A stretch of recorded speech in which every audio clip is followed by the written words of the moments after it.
Eh bien bonjour à toutes et à tous, c'est Anthony Klinger de la chaîne Hacking SEO et aujourd'hui on se retrouve pour une nouvelle vidéo où je vais vous présenter une extension WordPress gratuite qui va vous permettre en fait de pouvoir surveiller l'activité des personnes, des internautes qui visitent votre site web. Ça peut très bien être des visiteurs externes ou bien des visiteurs internes, c'est-à-dire des utilisateurs. Alors cette extension est totalement gratuite, je le répète, et se retrouve directement dans WordPress. Donc là je suis sur un WordPress que j'ai installé juste avant pour Hacking SEO. On va aller chercher WhatsApp. Donc WhatsApp c'est le nom de l'extension et c'est la toute première WhatsApp Real Time Analytics.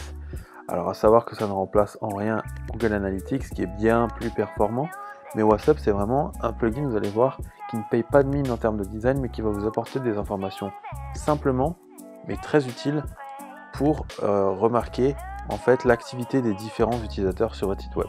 Donc je l'installe et je l'active, ça me prend quelques minutes, quelques secondes.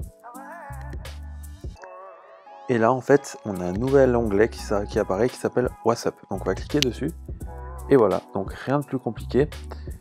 Alors ce qu'il faut comprendre quand on est sur ce panel, c'est plusieurs choses. Évidemment, étant donné que c'est une version gratuite, il ne faut pas s'attendre non plus à des performances miraculeuses, mais on a quand même des informations très utiles comme le nombre d'utilisateurs qui sont actuellement sur le site, avec un rafraîchissement tous les 160 secondes, qu'on peut mettre en pause également, il suffit de cliquer dessus. Ici vous avez tous les utilisateurs qui sont allés sur votre site. Là il n'y a que moi, vu que c'est du local forcément. Alors l'avantage que vous avez, c'est que vous avez à la fois l'adresse IP de la personne qui est connectée sur votre site web, que ce soit un utilisateur ou bien un visiteur externe. Vous avez l'OS sur lequel la personne navigue, donc ça peut vous aider notamment lorsque vous voulez optimiser certaines performances de votre site web pour les OS, mais bon ça c'est vraiment encore plus poussé et c'est pas très utile on va dire pour l'instant.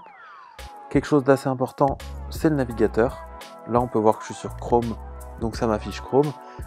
Si quelqu'un est sur Firefox, ça affichera Firefox. Alors pourquoi c'est bon à savoir? Tout simplement lorsque vous allez gérer le responsive ou bien certaines animations CSS et JavaScript, il va falloir des fois s'adapter à tous les navigateurs. C'est pour ça qu'il est intéressant de faire des fois des statistiques pour voir quels sont le pourcentage d'utilisateurs sur Firefox et sur Google Chrome.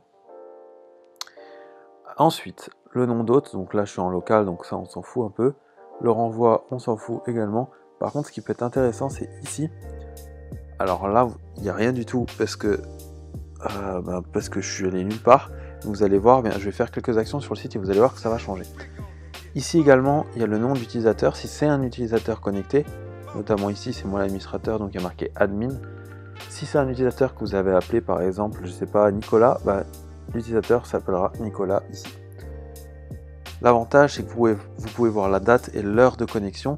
C'est-à-dire que maintenant, si je vais sur mon site et je clique sur, par exemple, une autre page, c'est-à-dire à propos, lorsque je me rends ici, il suffit de rafraîchir. Et là, vous allez voir que l'administrateur est allé à 21h32 le 27 février 2018 sur la page à propos de mon site WordPress.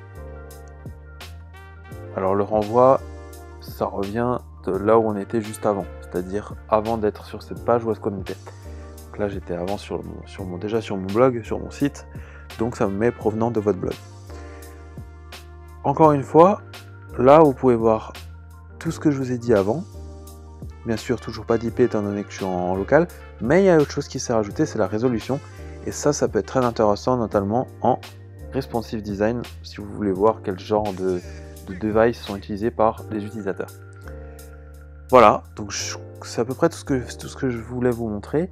Ici, vous avez le nombre de pages par visite qui sont visitées. Ça peut être intéressant, notamment voir si votre site est assez attractif en termes de design et de structure. Là, ce qui peut être intéressant également, c'est de chercher un résumé sur des dates un peu plus longues pour pouvoir vraiment regarder sur des plus longues périodes. On peut filtrer car cette extension détecte les robots mais également les humains, donc c'est assez utile de pouvoir filtrer. Après vous avez d'autres fonctionnalités comme espionner les visiteurs, donc ça c'est une autre fonctionnalité qui va vous permettre de voir de quel pays proviennent les visiteurs. Donc ça peut être intéressant si vous voulez faire du multi-language, mais là c'est pas très utile. Visiteurs, et ben là ça va tout simplement vous mettre, une fois qu'une personne est allée sur votre site, un nouvel utilisateur dans la base de données. Que vous voyez si c'est du récurrent ou si c'est juste un visiteur sur le coup.